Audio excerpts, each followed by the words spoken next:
Okay, all right. Things are functioning. Let's see. So, right. So we've done power law size distributions, and now we're working on some mechanisms for where these things can come from. Right. And I'm going to give you this. Touched on at the end of last lecture very quickly. These kind of beautiful things that come out of just random walks, right? So random walks give us a lot of structure for free. Randomness ultimately gives us all sorts of things, but that's sort of the flavor I'm trying to give you here, right? Some very surprising things come out of just simple randomness.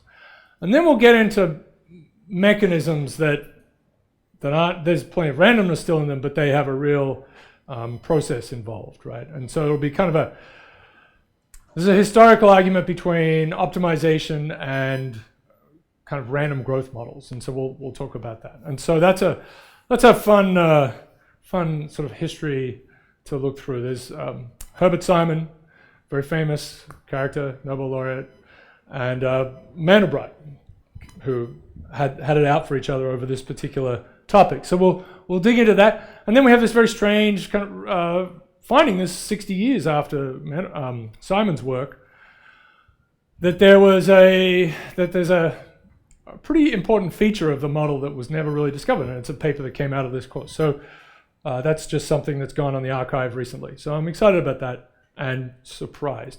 No one has told me that everyone else knew about it yet, but that could happen. Okay, yeah. So there's an assignment due on, let me tell you these things.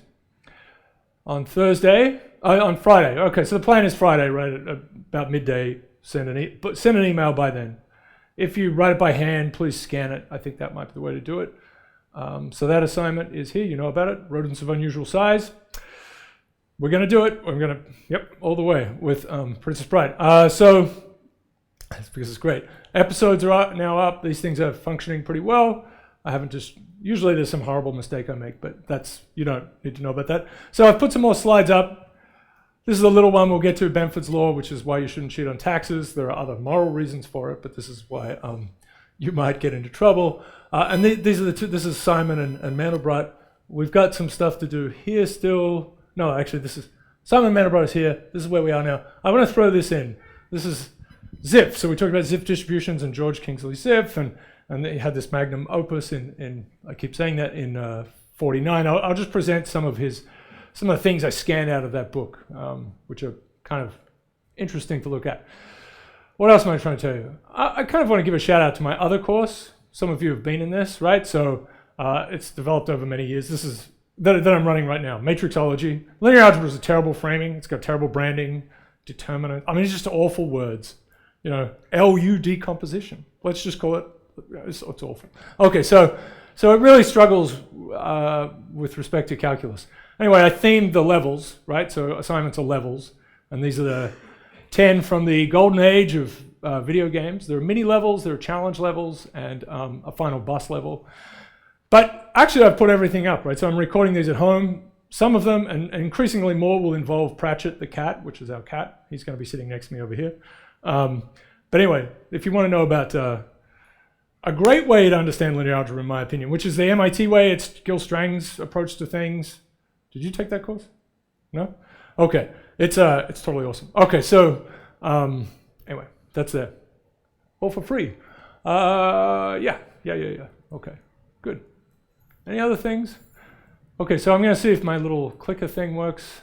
Okay, so this is a little interlude on Zipf. There'll be something to do with ties and randomness, which will be fun, if I can remember to do that. So we try to have fun things. I usually have neural reboots, which are just little videos, but we'll see if those work too. Yeah, the team is now a good size. I think there are about 31. Yeah. In cycling, this is called selection, I guess, when you go up a hill. And I don't mean, I try to be as inviting to people as possible, absolutely. I was going to put this out. Why not? Let me set it. This is from a former student sent this to me. This is a Facebook post. You can see it's 5 years ago that they put up. I've removed the other bits. But this was an undergrad English poetry major who thought this was great. Anyway, so that's fun. I like having people from everywhere. All right, so So Zipf was this linguist. He only made it to 48, 49, and as I think I said, his specialty was in Chinese languages. So he's a linguist. He's studying language, how it's used over and over, and then he got excited about statistical analysis of things. And this, this is still a real issue in the social sciences. I have other areas we could talk about where you'll see that kind of people going up against each other. They don't like data. The internet hasn't changed things, etc., etc. Right. There's been no great change with the internet. Just a little more data. Yeah, it's interesting. Okay. And then he got very excited about things beyond language. So I just want to show you some of these pieces. So as I pointed out before, this is this book that was out of print for a long time. You could buy it for $1,000, but now you can get it for 20 or something. Glottometrics, the study of language. This is glossolalia. Words are fun. Glossolalia is speaking in tongues, which is a fun word to say. Glossolalia. Okay. My favorite word is lull, actually. Anyway, so this is from the preface, and he thanks mathematicians and various other people. He's trying to connect to all sorts of characters. I'll give you a little insight into him maybe at the end. It's something I came across because there's not much written about him. He, as I said, died young, and there's not, some of these characters have all sorts of stories about them, right? I mean, Heisenberg's, I'm not going to say he's the same as these people, but Zipf's law is incredibly famous, though. Diaries have just come out and verifying, things that we thought about him, for example. Okay, did I get that right? Okay, so this is something he worked on for a long time. He was only 48, 47 when he wrote this. So got a bit carried away. So let's just look at language and human behavior in the same way everyone's been doing with whatever it is, fluids and engines and all these things. So we're just going to do the same thing, yeah? And I guess my broad story for that is physics is easy, right? And once you get out of physics, there's lots of good stuff there, right? Turns out equations work. That's crazy, right? But as you get into more and more elevated things like life, and eventually, all the madness that we run around with it, more and more algorithms are involved, right? We're some big mixture of algorithms and physics, so it makes us hard to understand. There are horrible little molecules that do things, and someone has to figure out what that molecule is. You have to figure out that there are molecules, and then you have to find out, what this thing's shape is, and da-da-da. So that's hard. Physicists want the big, beautiful stories. All right, but still, fine. And of course, language is full of algorithms. So he came up with this idea of principle least effort, which is the sort of Homer Simpson principle, right? So the humans figure out what's the least, actually that's probably the end limit of it. But, they figure out, generally speaking, how to do things with, a low energy usage rate. People still use this. This is still invoked to describe things. So again, this is this idea. You're solving a bunch of problems and you're thinking about what's going to happen in the future, and you have to. So it's work done. So very sort of physics kind of understanding, right? How much work done will be, how much work you will have to do to get through all these things. And it's not unreasonable. We think we structure our days and our weeks. And if we're intelligent, I was completely dead on Friday, but okay, it's all about survival and caffeine. Okay, so it's about minimizing expenditure of work. Yeah. Okay, and so he gets a little carried away. This never becomes operationalized, which is a horrible word, in a kind of a mathematical way, but he's kind of getting there. So it's sort of, this is you're projecting how much work you're going to do, and you take that path. Okay. All right. So he got very excited. As I said, it went way beyond language, started to look at city sizes, all sorts of things, like how many beauty parlors there are. Some of these terms are kind of old. In cities as a function of their size, he managed to get data on things like this, messages. And I'll show you some of these plots in a little bit. Trips by cars, marriages as a function of distance that people were born apart in Philadelphia, I think it was. Blocks by blocks. Right, so it might go down the further you, right? So how does it go down? What's the structure of that? Is there any sort of thing? And then he had this bigger thing, which is kind of a gravity law, right? So this is the amount of stuff, whatever it is, telephone calls or materials being exchanged between cities. You could imagine it might work for countries. It's going to be proportional to the populations of the cities, product, right? Divided by the distance between them. So this is a gravity law in 2D, right? So let me see if I can make this explode. So so if you've got this is R going out from some center, so then we have, so there's some couple of planets here, there's another planet over here, so we have this idea of 1 over R squared, right? Mass 1, mass 2, right? The force between them is proportional. This is a force. I mean, this is a different thing. But so this is to be. So Newton apparently his notes, you can see that he didn't have 1 over R. He just didn't write down 1 over R squared. He wrote down, this is 4 pi R squared. So this is the surface area of the sphere. But if it was just so this is supposed to be a sphere, but of course in 2D, right? So we've got some landscape and we've got cities, and then the distance between them is just R. So the shell there is just growing like 2 pi R, right? So now it's going to be population 1, population 2 divided by R. Maybe, right? It's an interesting idea. So there's been work on that and I'll show you some of this later, very recent work to show that that's not how it works for movement of people in terms of how they migrate around. There's been a whole series of very interesting pieces of work about how people might move around, say the US or the world, right? I mean, just over long terms in terms of moving houses, plane trips, various other things like that. It actually, the big data version of all of this started with Where's George? Does anyone know Where's George? Yeah, so you get a dollar bill, and if someone had done an illegal thing, which is stamp Where's George on it, you'd go to the website and put in the serial number if you were into this, if you thought this was fun, and then you could see where your dollar bill had been, if whoever else had plugged in the GPS, right? So that became a data source for seeing how people moved around. But then cell phones, which Bagro has, and lots of other things have come along after that. But that was a very fun project. People, of course, don't necessarily move where the dollar bills do. And I did have a student in this class years ago who corrupted some of the data he lived in a fraternity and he would go and get all of their pay at once in $2 bills. So he would take all of their checks down and cash them and turn them all into $2 bills, and the bank knew who this guy was. And so there was some data on where all the $2 bills were in the US, and Burlington had this anomalous number of $2 bills. Like, he really made a spike. Anyway, good work.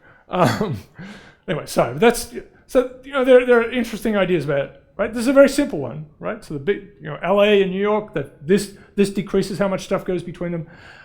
And we've had some projects on this in this course, but really we've moved beyond having a simple geometry of 2D, right? Because planes fly, and right, the way it's really, if you think about time between places, you might want time between places. Like, how much time does it take you to get from a place to a place, right? So it used to be very 2D. Diseases spread like that. If you think about the Black Plague and so on, they spread across the Asian and the European continent in kind of a wave-like way.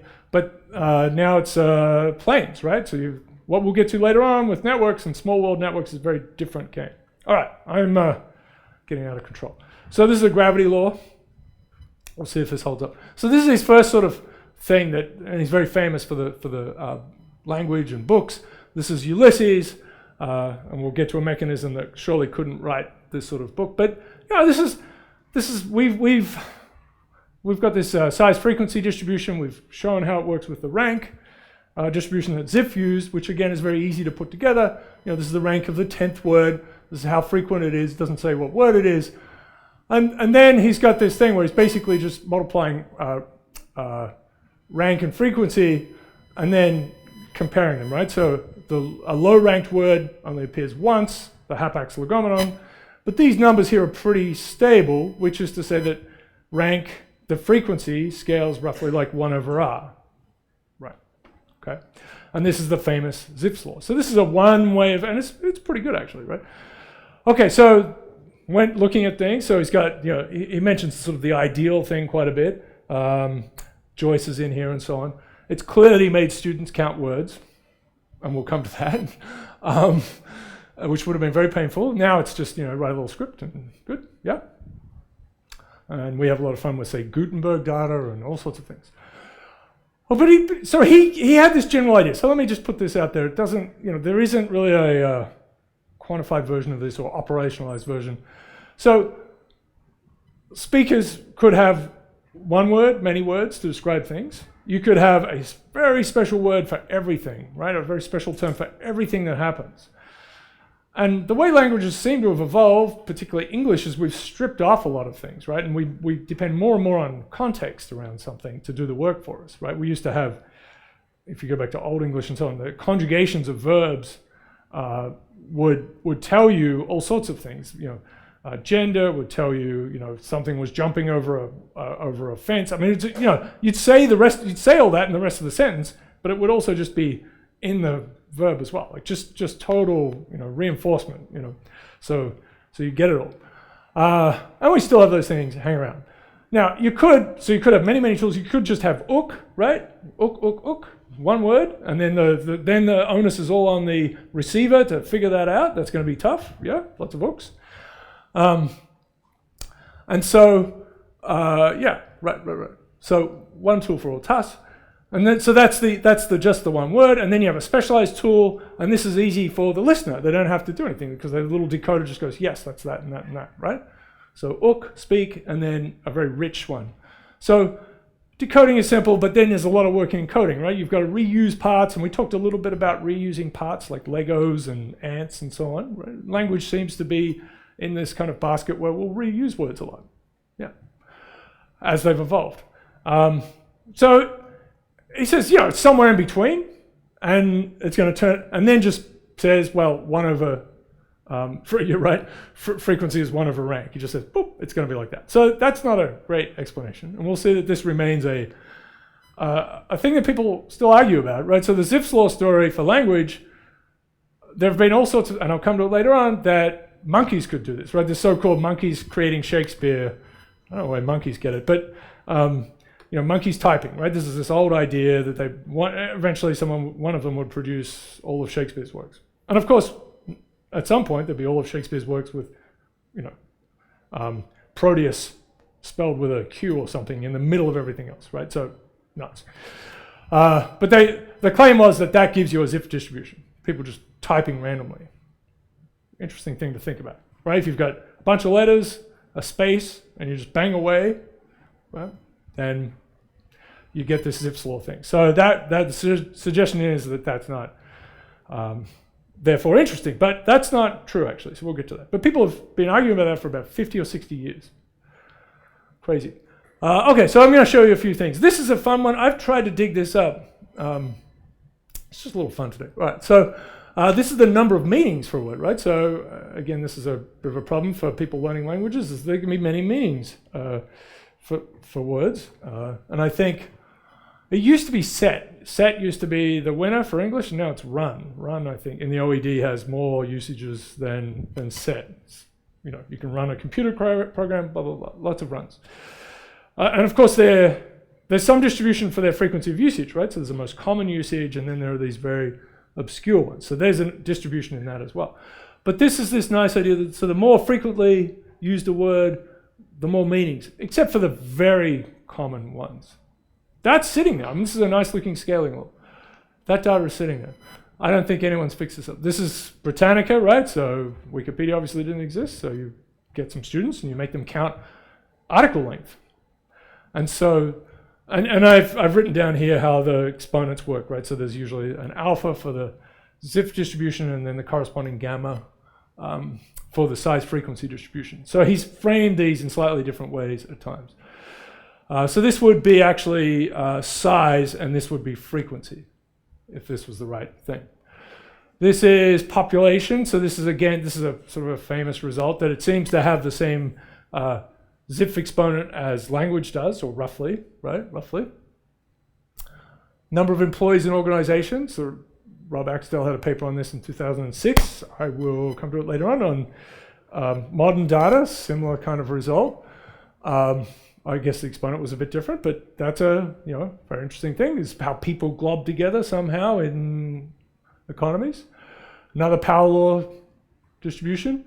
Okay, so these are some of these gravity laws, and one way to do this is to plot as a function of the two city populations, divide the distance on over here, and then see if the thing scales, right? So this is the Chicago Tribune, and then so the only thing that's varying along here is the population of the other city and the distance to the other city. Right, those things are varying, and then these are the number of news items that appeared in some period of time. So DC gets a disproportionate number of articles for given its distance and its population, and this is a pretty rough-looking thing, but it would a gravity law type piece there. There's a number of obituaries in the New York Times for places there. And again, obviously, you could do this very well now, presumably. You can see that fairly rough. This is movement of stuff between cities, thousands of pounds. Again, so this is, if it really is this gravity law with just a simple P1, P2 over D, and it's proportional to it, then this must be a +1 exponent. Okay, it's on log-log plots. Frequency of trip. Now, I guess you could do this. So now we live in the age of everyone knowing, right, watching things, right? You could look at, say, some of the toll booth data, I suppose, and people taking pictures of registration plates and see what's going on with this. But again, a funny, kind of interesting thing, a 2 exponent for the size frequency distribution, which again is that cusp between infinite mean and finite mean, so it's big.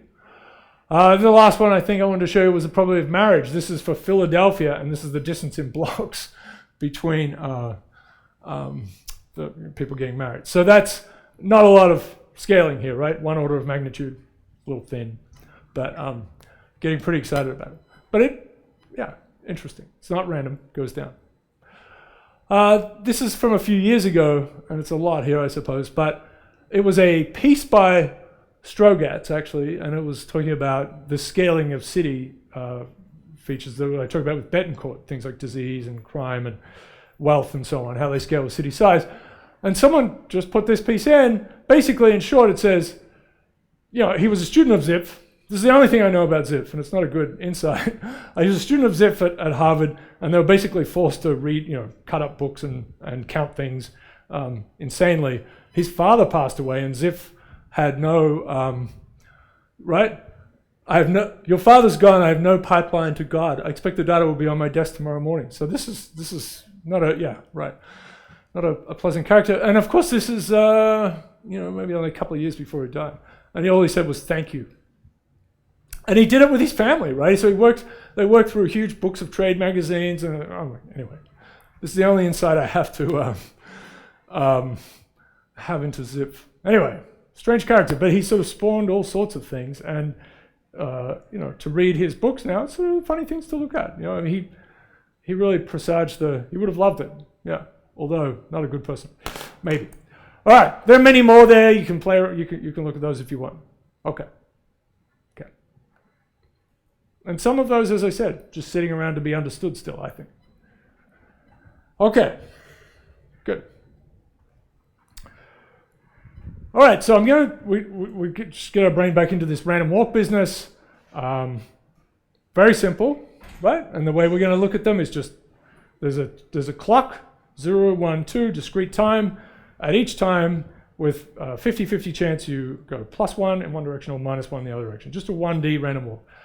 Generalizes very nicely to 2D, to 3D. You can have a distribution that chooses the step size or the time between steps. You can do all those sorts of things. You can move it into a continuum limit, fine. But we're going to think about discrete walks and the shapes we get at.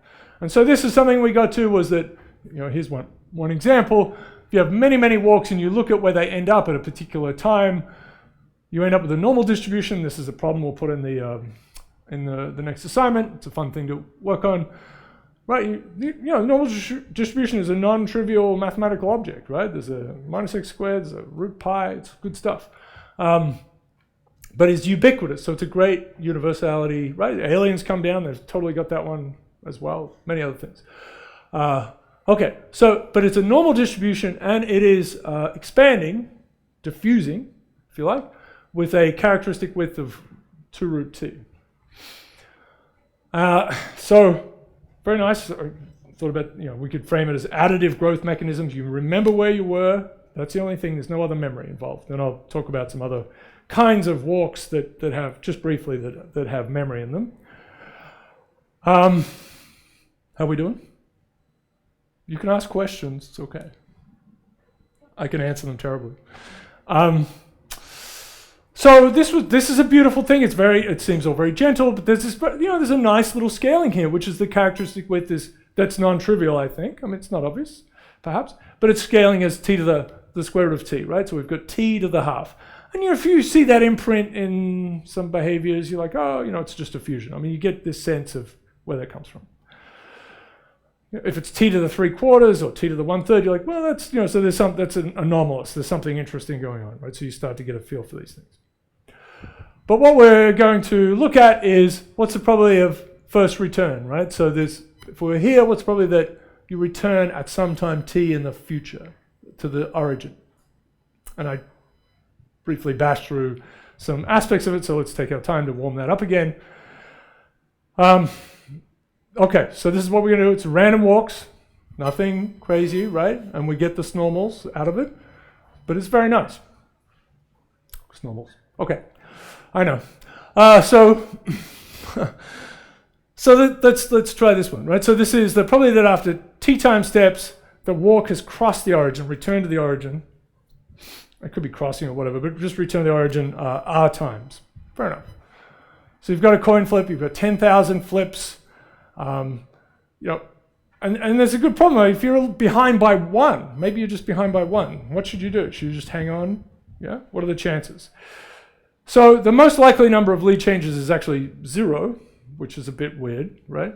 And then the probability that you've had 0 is greater than 1 lead change, is greater than 2 lead changes, and so on. So it's a bit strange. You would think there'd be lots, right? You think it might be maximized at somewhere that's a function of, there's 10,000, you'd think there'd be something in between. So, and then I pointed to this, which is the expected time between tied scores is infinity. You'll definitely come back. There'll definitely be, right, with probability 1, the scores will be tied again at some point with this typical separation of t to the half, which isn't super fast or anything. It's, but this is pretty weird. That seems pretty weird to me. I think it is, coming out of just random walks, little coin flips.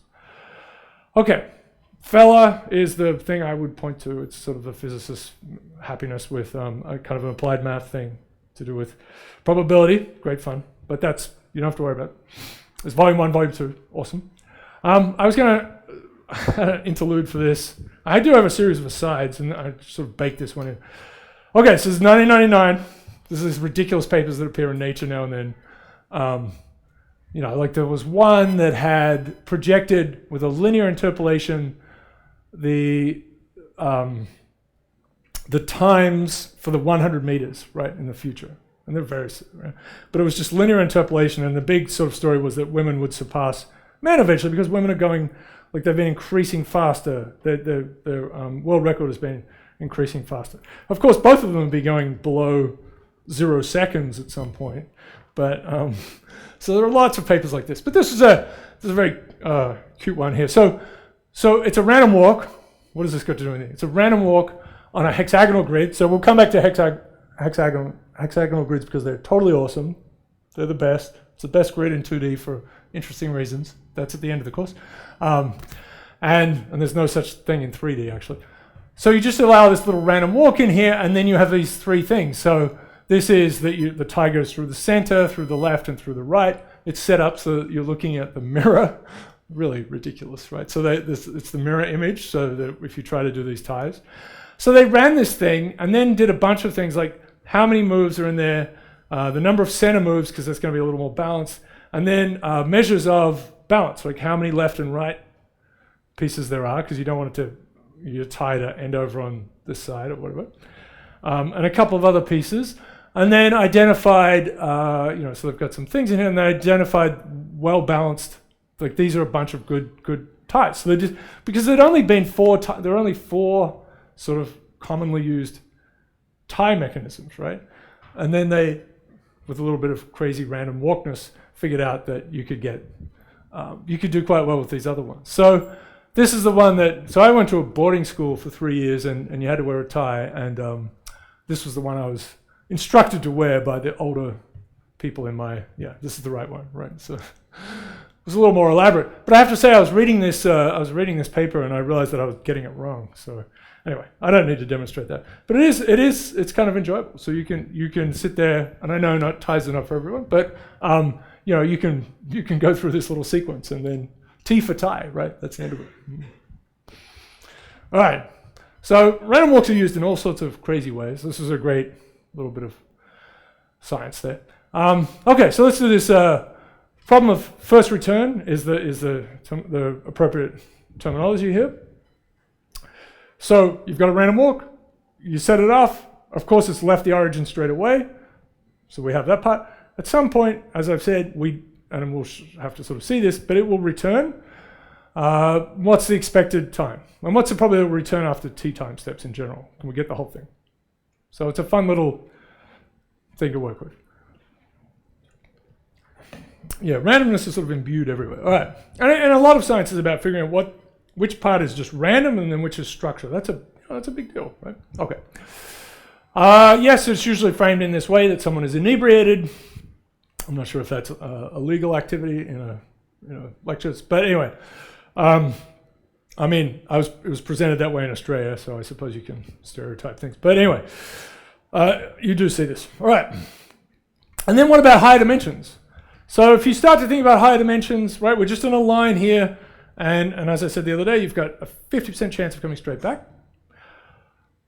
In higher dimensions, there are more ways to escape.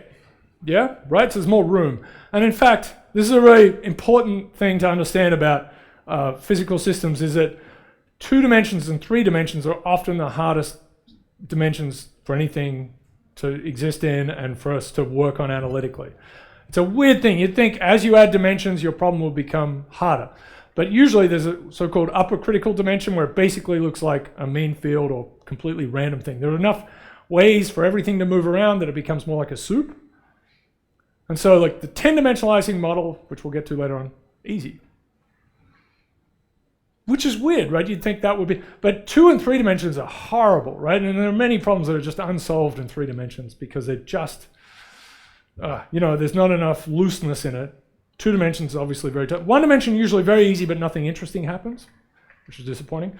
And then 2 dimensions, some, tour de force of mathematics, you can kind of figure it all out, and it's easy to simulate. We can put pictures up. 3 dimensions becomes harder to visualize and just mind-blowingly hard to work with. Anyway, okay. But in fact, this one's known for higher and higher dimensions. I've said that in 1 dimension, the walker will always come back. In 2 dimensions, you might think, well, can they escape, right? So is there a probability that they will never come back, that you will never see your friend again?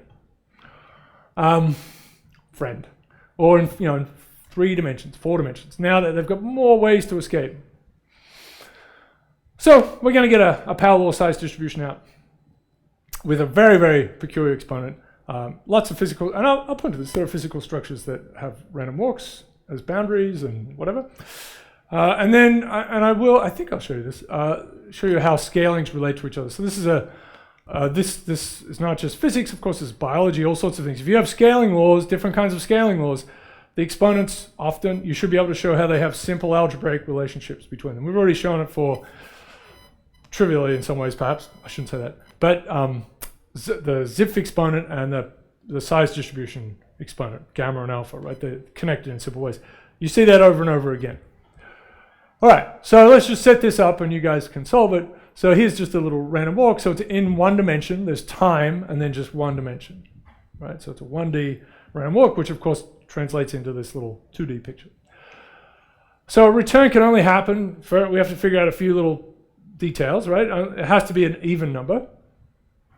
I don't have a spoon. Has to be an even number, so that's fine. So, we just accommodate that. Sad, broken spoon. Right, so there are returns here, right here, and here. But we want first returns, so we would only want this. And if we were saying what's the probability that it first returns at 10, then we have to exclude this walk, right? This one isn't good because it's already come back. So we have to, it's a counting problem. It's going to be a counting problem. The more you can turn things into counting problems, the happier you are, right? Combinatorics, you can, right? Yeah, let's just do that. Yeah, I think that's good. Continuum stuff is, right. Okay, and we'll write this. First returns, probably first return at 2n, let's just use this notation. So it's a counting problem. And if we can, so we can actually pretty easily compute what's probably that it returns at all at a time t. That's fine. So if we can connect those two, then we'll be set. All right. So that's the plan. So we can set some more pieces up, right? So let's imagine it doesn't matter which way we go. We'll just have a factor of 2 sitting around. So imagine we go to 1 first. So to get back at 16 for the first time, at 15, you have to be back at +1. And then there's a 50-50 chance that you'll come back to the origin, right? So we have to blanket that. So we're going to subtract off these pieces. And then we have a situation where our walk can actually come back, right? If we reset this to 0, this walker is returned here and here, but there's like a little reflecting thing. It has to bounce off in that direction. It's a bit easier to work with. There's still some sneakiness, but it's a bit easier to work with. Okay, so I think this should say these things. So we have to be at x equals 1 or above for time 1 to 15. Right, so now we can connect it.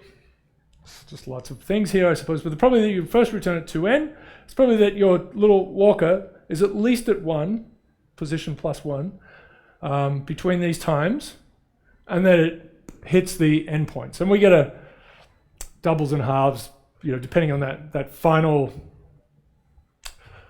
There's a 50-50 thing here, and then we have 2 walks, the mirror image as well. So that's this, right? So the half is for this, because it could go to 2, and then the 2 accounts for the drunkards that go to -1. All right. So this may not seem easier. So are we okay? Just setting something up, and then you can do some calculations. Okay.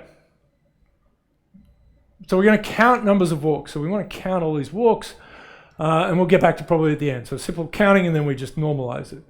So this is something we introduced the other day, and I didn't have it back up again, but this is, if you have a walk that starts at x equals I, ends at x equals j, and takes t time steps, this is the number of walks that can do that. So this will be 0 if it's too far.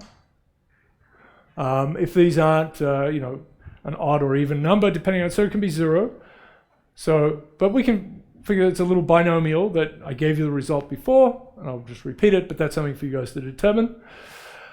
Okay, so now we're going to think about all these paths that start at x equals 1 and end back at x equals 1 after 2n minus 2 steps. But all of them. So now they can go underneath as well. And I have a picture for this, but let's just see. So we're going to use this sort of method of images or mirrors, right? So that if the ones that hit x equals 0, we're going to count all walks, and the ones that come down and do kind of the wrong thing. I know the picture's coming up, and I've kind of clunked myself here. Right? So we wouldn't want a walk that hit here. That would be bad. But we're going to count every walk that goes from here, from this +1 to this +1, including all of the ones that go down here, and then we'll subtract off the bad walks. That's the idea. Okay. That's what we're trying to say here. That's what this is going to be. So these will be walks, we'll call them excluded walks, and we have a method of images. And let me get the right pictures here. Okay, good. All right, so this one in black, right, it's going from +1 to +1. This is the same range. But it's come to 0. So that's a walk that we don't like, right? We said we wanted all the walks that stayed at +1 or above. Yeah? So this, because it did this, it's bad. And what we can say is there's a blue walk which starts at -1 and ends at 1, which if we do a little, and what we do is we just take the blue walk that matches the black walk up until, going from the end up until it first hits the origin, x equals 0. Words. So there's a one-to-one mapping between these walks that do bad things, the black ones, the excluded walks, and all the walks that go between -1 and 1. Right? So if you like, you can take any walk let's just take this one. This is a walk that goes between -1 and +1, the blue one, and you take all of the first part that goes up to 0 and then flip it. And that will make one of these bad walks. Right? Because the start will be at 1, and it will cross at 0 and then keep trailing on. So for every walk that does the wrong thing, we have a nice well-behaved walk from -1 to +1.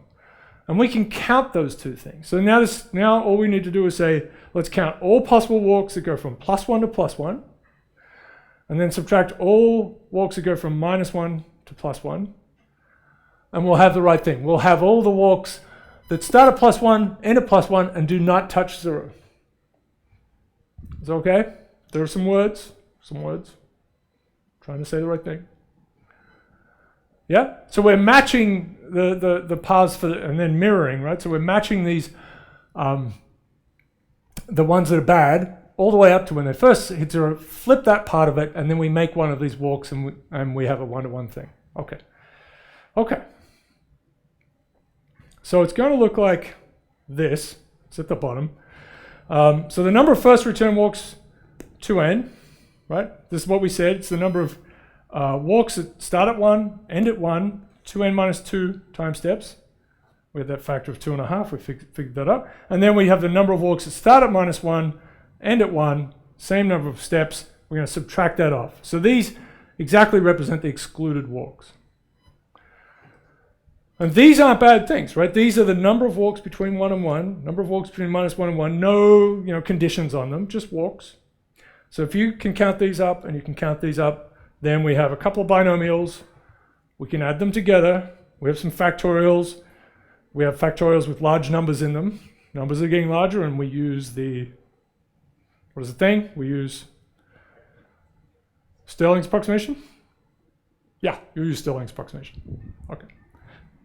It's okay, yeah. And really it's gamma functions and stuff, right? So that's a fun place to be. Gamma functions will just feature because they're awesome. Lots of counting things have gamma functions. Okay, so don't worry about it, but they'll be there. Okay, so that's the setup. There's some, there's cleverness in getting to this. It's not clear you can generalize to 2-dimension, 3-dimension, but it's a sneaky thing, right? Some monks died figuring out the sneaky trick. Yeah. Monk lifespans is my measure of how difficult something is, right? So how many monk lifespans, MLSs, a particular theorem has associated with it. And it should be always recorded because people always say, oh, it's easy, which is bad. So lots of suffering got to this cleverness. And then the idea is you guys can figure this out. Right. So that's pretty cool. So suffering leads to this. Right? There'll be some normalization up the top, which is very nice. This is the number. And the big deal is this thing here, end of the 3 halves on the bottom. So this is it's not quite the probability. You have to normalize it to get the probability. That's the next step here. So the number of possible paths. Think about this. After 2n time steps, you have 2 to the 2n paths, right?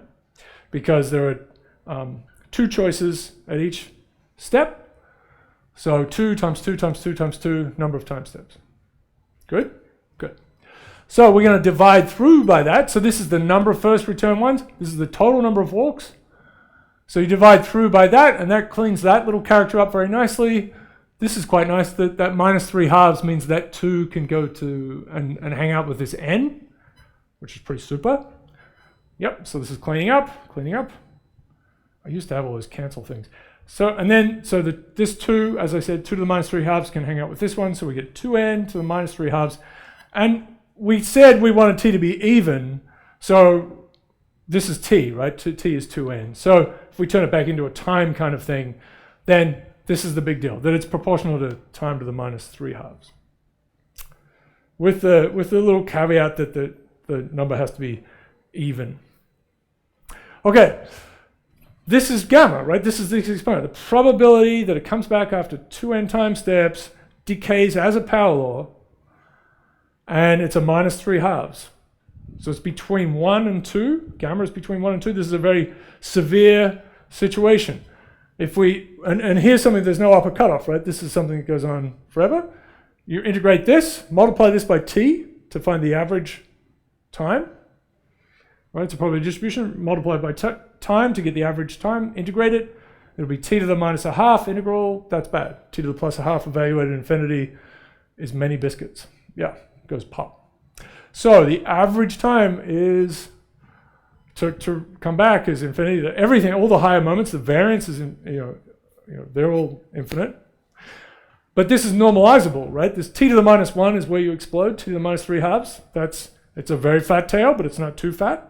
So you integrate that thing, you get a normalization, gamma function. What am I saying? No, I mean, it normalizes okay. Yep. Word salads. Okay. And yeah, so that's a weird result. It's a very strange result. All right, you have to fill in details, but I just want to give you just a funny little thing that comes from just simple random walks. Again, if on average, infinite number of time steps to get back, but we'll definitely come back.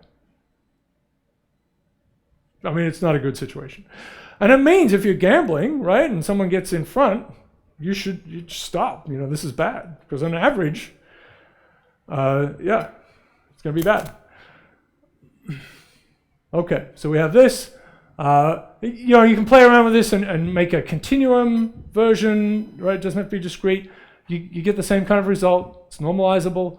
Always comes back. Everything is infinite, though, all the higher order moments. Yeah, repeated gambling, very bad. Don't do it. Very, very bad. So in higher dimensions, you want to know. So this turns it, so Polya is the very smart character here.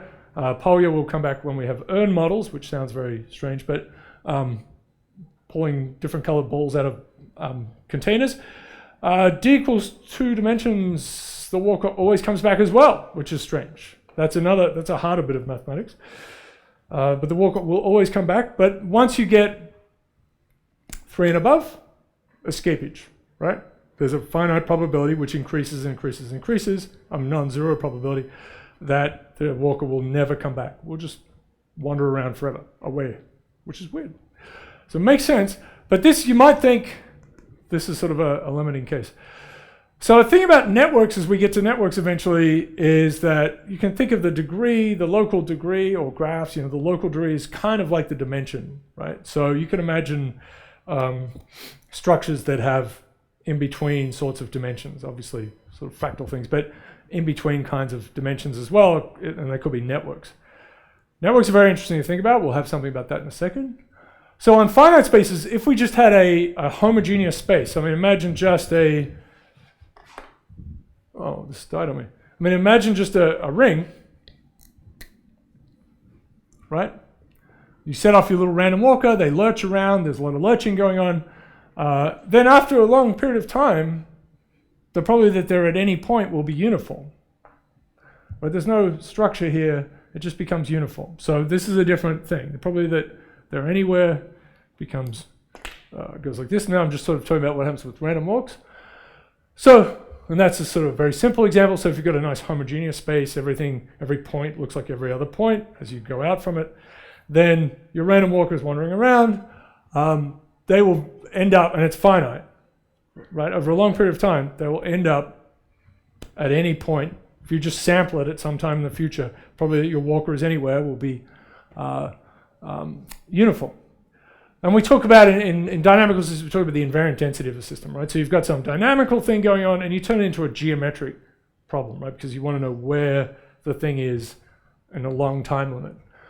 And you get some chaos, right? If you do chaos and so on, you find lots of fun in there because you get non-trivial sorts of invariant densities. Things can be in weird places. You get strange attractors. Very exciting. But networks are cool, right? So networks, even just a little finite network, if you set a random walker off on a finite network, this is a fun little bit of matrixology, which we might come to. Because when you think about contagion, right, you start thinking about networks. The probability that a node, the random walker is a particular node, will be proportional to its degree, which is a very nice result. And really what is going on, it's still uniform like this, but it's uniform in edge space. The probability that the walker will be on a particular edge, that's uniform. Just so, right, so a node that has just a really simple one like this, a little star thing like this. So you let a little random walker, they just wander around, right? Half of the time they'll be here, yeah, because they have right? There are 3 ways to get in here. Yeah, exactly, right? So you break it apart, yep, like this. And a 1/6 of the time they'll be at any of these, if you're just randomly sampling from this. But they will be on this edge, and this edge, and this edge with probably of a third. They will be uniformly wandering around on the edges. So if you select from edges, you still get the nice idea of diffusion, which is things smooth out, right? Things are uniform. But there's a bumpiness to this. And so this is locally a higher dimensional object in a way, right? So it starts to function, depending on the system on a network, you can start to think of these things usefully as having their local degree is kind of like their local dimension a little bit. Okay, this is really nice. So this is this point I just made, right? So that you've just got a random walker, it's diffusing around on a network, and it turns out, this is weird, right? Random walkers running around on a network is the same as electrical currents on a network, which is pretty strange, right? So if you have a nice big network, the equations match up. So you've got some big network like this, and you put a current in here and you take it out here, or you pile in a bunch of random walkers here and pull them out here. It's the same, you get the same equations, which turns out to be nice. Lemmings, anyone ever played Lemmings? Lemmings fans, not many, but Lemmings were kind of like this. Okay, it's a great game. You had to look after your lemmings. Okay, so that was pretty cool. So I can give you a few examples, and then I want to start talking about, and we'll finish this on Thursday probably, just a very simple thing where you can take a transformation of variables, and we go from a simple, boringly distributed variable to something that's connected through an inverse power law to give you a power law size distribution that will come back when we talk about forest fires and all sorts of other things. So this is an example from the 60s, and I've told you I worked on networks, so there's a branching network problem named after a character who put it together. So just a triangular lattice, nice thing. You just simply orient it's a fun thing to work with. You just orient the flow of a stream. So you imagine there's a raindrop here and it falls down, and it has a 50-50 chance of going either way. And then you just realize a network, and it's directed, right? So this flow is going down here. It could look like what you have on a pane of glass with rain. Remember rain? We used to rain here. Be nice if it did that again. I know there was, yeah. So if you look at the boundaries of these basins, right? So imagine this is like a little landscape. Everything that falls into here will drain out through this piece here. It's flowing down here. So if you look at these edges of these basins, they're little random walks. It's actually 2 random walks, one being subtracted from another. So it looks like so this is just a very simple example where you get a random walk thing.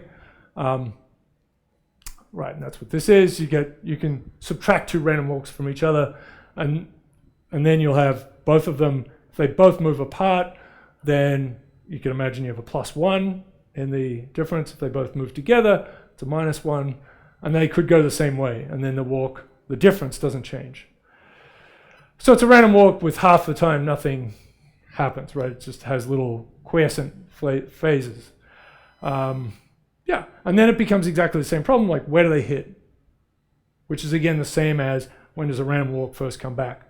And so you get this distribution for the lengths of basins. And so this turns out to be true. If you go to a big landscape, figure out where all the rivers are and so on, however you want to do that, and then go to a point and then find out what's the basin area attached to that point, which is an interesting view, and then what's the largest river that's in that basin, then they will have power law size distributions, and this is what you get for the perfect random case, this directed random case.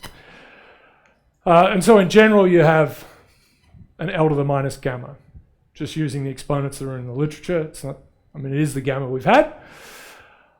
So this is a nice little case where we can and I just want to introduce this scaling relations thing, a few little calculations. Because we know about random walks, we can just do some fun things. So we have a basin of length L and these random, and so we imagine these basins. They're like this. They have random walks around them. So their typical width is growing like L to the half, which is this T to the half thing, right, that we had for diffusion. So length L, typical width L to the half before they hit each other again. This is a very rough scaling argument. So the area of the basin is going to grow like L to the 3/2. So we have a connection between area and length. We could turn this around, and length is proportional to area to 2/3. That's actually known as Hack's law. It's a famous law in geomorphology. Right? I mean, a lot of stuff with river networks was about, a big deal for it in the 90s was, could you see if there was water on Mars because of the structure of Mars, right? For example. But then it also connects to our networks inside us as well. So we've got this probability that a point that you choose on the surface is part of there's a basin of length L connected to it. If we've got this connection, then this is a simple thing we can do statistically, right, or with probabilities. Just take we have to connect across, right? So dl is then dA 2/3, we just get the little differential out. Just differentiating this thing, 2/3 pops down, we get an a to the minus a third dA. So this is how we can translate things across. Typical sort of thing, right? We're translating transforming between two variables. We know the relationship between A and L. We have the probability for L. We want to know what's the probability distribution for A. This is the way we do it, right? P of x dx equals P of y dy. So we'll see this more than once. And I'm sure you've seen it somewhere else, but it's just a nice thing to write down. So we know this. It's our observation from the first return problem. So let's connect things. We know L is a to the 2/3, so we stick that in here. And we have our dl is this beast here, 2/3, blah, blah, blah, blah, right. And we'll get rid of the 2/3 and just put a proportional. The big things are that there's an a to the minus a third here. And then this is L, which is a to the 2/3 with a minus 3/2. So those things will balance each other out. This will be a to the minus 1, a to the minus a third. So that's a to the minus 4/3. And we'll just in general say that there's some scaling here, a to the minus tau. So area has a scaling, length has a scaling, there's a relationship between them. And it turns out there are like 15 laws for these branching networks. They're all connected, which is nice. I'll just show you a few things, right? So it's true of real networks, real river networks, these continental scale ones. They do obey these kinds of laws. There's no story for why these exponents are what they are. There's some arguments about this for sure. That's kind of waiting to be figured out. If we can do it, there's an exponent tau for area and an exponent gamma for length. But even when we're not sure about what they are and we argue about them, they do have this nice connection. Okay, so Hack's law, as I said, its length is proportional to area to a half. Roughly, it seems to be roughly true, which is a dimensional analysis thing. People got very excited because it was something more like 0.6 from surveying, right? Which said anomalous scaling, right? It's not dimensional analysis, something a bit odd. So this is this allometry story. It may be true. And then I'm just going to quickly show you, we did this for random walks and we can do it for more general ones, right? So instead of 2/3, 4/3, and 3/2, we can just have these exponents. You can play around. It's the same thing, right? Same thing, blah, blah, blah. We know it's L to the minus gamma. We put in our little differential here, and we get a relationship between, so you don't have to worry about this too much, but we get a scaling relation that connects these three things. So for random walks, this is a 3/2 here and a half here, so 3/2 minus, so this is a half. So it should be half, did I get that wrong? That's a half, and that's a half. No, yeah, this is 2/3, yeah. So you get a third, 1 plus a third is 4/3. All right, so this seems to hold up for real ones, but they don't have pure random walk behaviors, right? The scaling relation, so this is often true, right? So the exponents vary across systems, but the scaling relations hold. Nice thing. So scaling relations is the word we're looking at. And in fact, you can figure out there's a little more here and you have to use some other arguments to get there, but it turns out that this is true. There's not just one connecting three exponents. It's actually, you can write it as this Hack exponent giving the others, right? So we had 2/3 gives us 3/2 for the random one, 2/3, 2 minus 2/3 is 4/3. Some other arguments to get there, but that's a nice observation, right? So that's a bit of a game to play with systems, is you start to see connections between exponents, and then you try and figure out how many are independent, just like any kind of system. But this is to do with scaling. Okay. It simplifies the system description. If you want to go and say, here's this branching network structure over here and branching network structure over here, then you have to just really say it has these values of h, right? Everything else depends on it. So you talk about universality classes for specific toy models. They'll produce things. I've just showed you a toy model, I suppose, for random networks. There are other kinds. They'll have different exponents. So that holds up. Very nice. A couple other all right. So that was a thing to introduce scaling relations, at least, I suppose. So another kind of random walk business that's been used profitably is as a failure model, right? So you have something that starts off okay. It's got some quantity x naught greater than 0, which is its health of sorts, and then it just random walks until it hits 0. So it's like a ruin game for gambling. That turns out to work pretty well. It's a PNAS paper from a few years ago, a colleague of mine. Again, streams, yeah, let's not worry about it. Okay, so you can generalize these things, and the words that appear are Levy flights and fractional Brownian motion. What we had is random walk is Brownian motion, then becomes Brownian. This is an old paper now, but very enjoyable to read about. And as I said, we've had standard deviation is growing as t to the half. It can now grow as t to the alpha. And what we'll talk about is this is diffusive. If alpha is a half, you say, okay, that's a random walk thing. There's nothing special about it. It's a simple system. If it's greater than a half, it's super diffusive. It means that things tend to get further and further away. Smaller than a half, it means it doesn't really take off, right? It's growing even less fast than a pure random walk kind of thing. But these two both require, to make models that will produce these things in a good way, require memory. Now it requires memory in the system. So as soon as you see these, it's a more complicated thing that this little walk, the next step, it depends on where it's been, not just where it's been right now, but its history, right? So it becomes an integral kind of problem. So now you have to remember a lot. So that's a useful thing to see there. Okay, good. All right, so random walks. All right, so that's a delicious little thing to start on. Now let's get to, again, just fairly simple kind of functional thing that could give rise to some curious stuff, and then we start to get into the mechanisms. Okay. I'll just jump that because it's crazy. Sorry. Okay.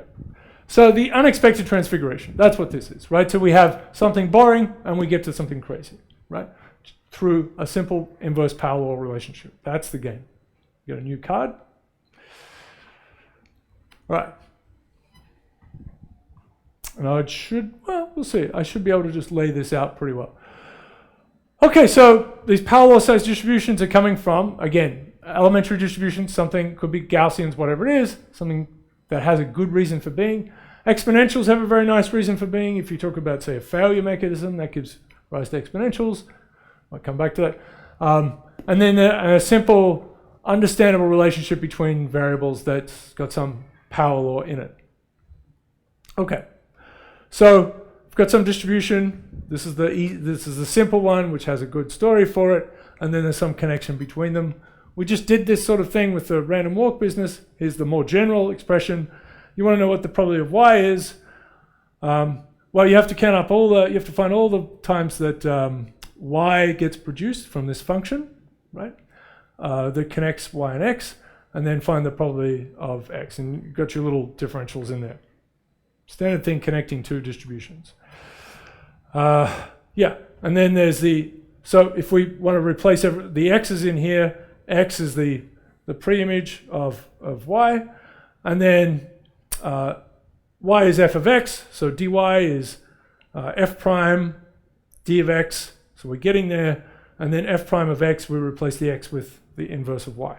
Right. So this is a bit of it's a formula. Usually you just sort of do it in a practical way, but all of these blobs, now this is all y's on this side, and we can transform this distribution, whatever it was, for x, right? So it's easy to do by hand usually, but this is the formula. Okay.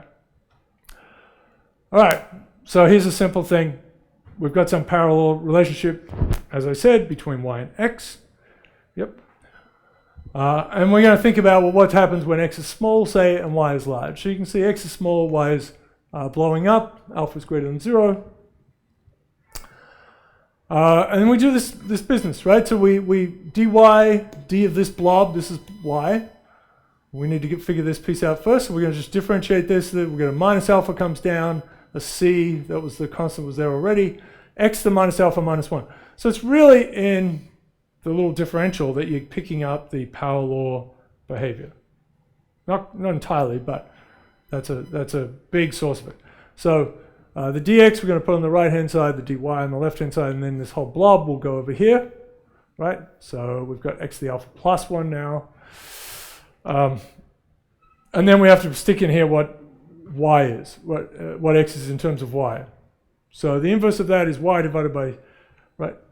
It's y divided by c, and then to the power of minus 1 over alpha. So this is x, y over c, minus 1 over alpha, was raised to the power of alpha plus 1, so we've got this. So we're going to replace the dx and px dx with this blob, and you can see we're getting a power law decay. That's what's going on. So this is a simple observation. It's an important one. It will happen in a couple of circumstances we look at. So blob here, and then, yeah, here's the big piece here. And you can see, depending on alpha, you can get a bunch of scalings. Okay. All right. So this is putting everything in. Just the connection between, let's just imagine it's a simple function that, right, it's not a relation connecting x and y. This is, we're trying to find out this distribution, the distribution of y. P of x, this is x, this blob here, and then this is the dx part. So that's the piece that I've highlighted here that's giving you the decay in y as a power law.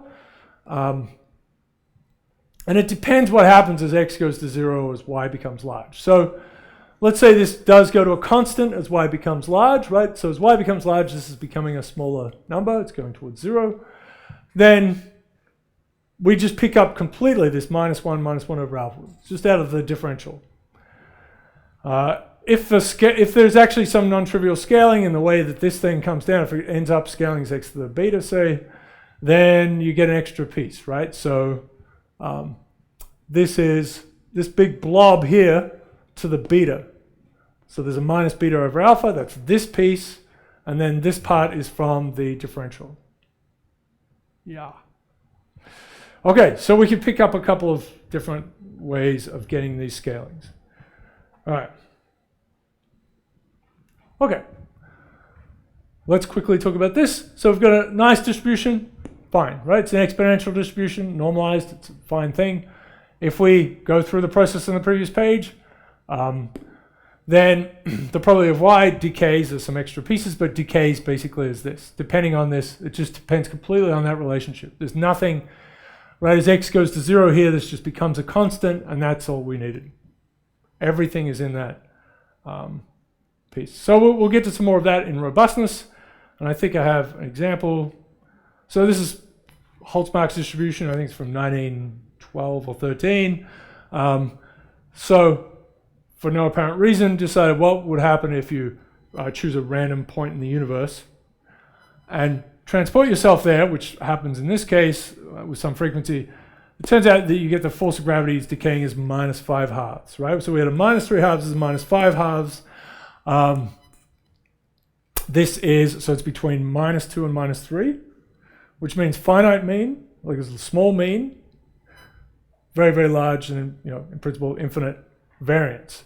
So most of the time, you're using this thing, you're moving around. Most of the time, nothing happens. But now and then, very, very surprising events occur, and you land next to a sun, essentially, and that's the end of it.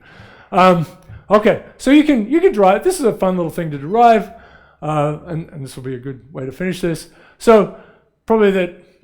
So you think about what's happening around a star, right? So what's the probability that you are a distance r from it if you just appear in uniformly at random in space around it, right? So there are more ways to be at distance r as r grows, and it's really just as a shell, right? So this is really 4 pi r squared dr. That's how many parts of space are a distance r away from the star. Yeah? So you've got more places to be, and that increases. Now this is not sort of normalized properly or anything, we're just looking at something locally. That's a problem. Of course, it does seem that there's a galactic filament, right? So when we talk about networks and so on, there does seem to be a network structure at the largest scale, which is bananas. Yeah. Okay. That's another piece that I really should put in here. Anyway, okay, good. Okay, so we know the law of gravity, right? Newton struggled with this one. So we've got that. So now we've got a little probability distribution, at least locally to the star. Obviously that's not great. And then what this looks like connecting to the force. So you invert it, and then we do all these little connections, right? So df is dr minus 2, right? So this is just getting the differential out. Differentiate out of the minus 2, you get minus 3. This is minus 3, we're just going to ignore that. So we can replace a little dr with r cubed df, and r cubed is f to the minus a half cubed. That's the connection. So we can replace that little dr with this bit, and that's where we're getting the exponent from. And there's an r squared, and that's a 1 over f as well. So that's how it pops out. Yep, we've got all those pieces, you put them together, boom, and you end up with this. So this is not a great exponent. Okay, it's a fun little thing to play around with. We'll see that this connection can be generally the source of really profound power law size distributions for systems that are so-called robust yet fragile, which is a big phenomenon, right? Forests are like this. I'll give you a paradigmatic example that I won't tell you about. Financial systems. There are all sorts of things that seem to do pretty well and then go pop now and then. Okay. Okay. Yeah. Infinite variance. So it's a wild distribution. So randomly sampling space is not a good thing to do.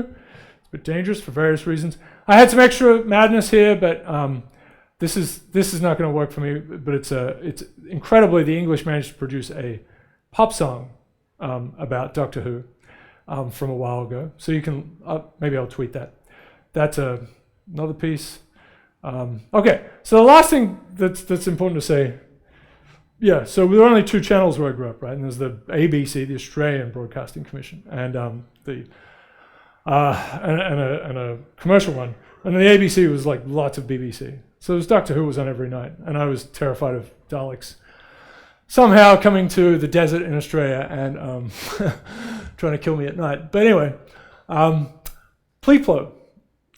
This is what you have to be careful with, right? So we've tried to avoid this. There's power law in, power law out. That's not good. That's not a very good, those scaling relations are fine. There's a power law here, there's a power law here. They're connected. You sometimes see this kind of weak bit of work where you're not really explaining where it came from. Okay, so don't do that. So it's a homunculus kind of argument, which is an amusing thing to think about when you think about complex systems, that you're just a human inside yourself. So not allowed to do that. MeWo is kind of what we want, right? So mild in, that should be wild out. I don't know why that's that. Mild in, wild out is fine. And I think it's good. So this is where we are next. We're gonna start this. This is gonna be good. Herbert Simon will be on Thursday, and then Mandelbrot with his fantastic ego will be on Tuesday. And this is a really rich and enjoyable kind of argument of science that played out, it's still playing out, I suppose. People are still getting upset about this, but why do all these power law size distributions come about? Anyway, I'll have more stories for it later on, but this is sort of a big piece. Okay, very good. Okay, so yeah, there's an assignment due on Thursday, and office hours are now from 9 to 11:55 on Wednesdays. Not today, Wednesdays. 3-hour block on Wednesdays. Okay, people. Good.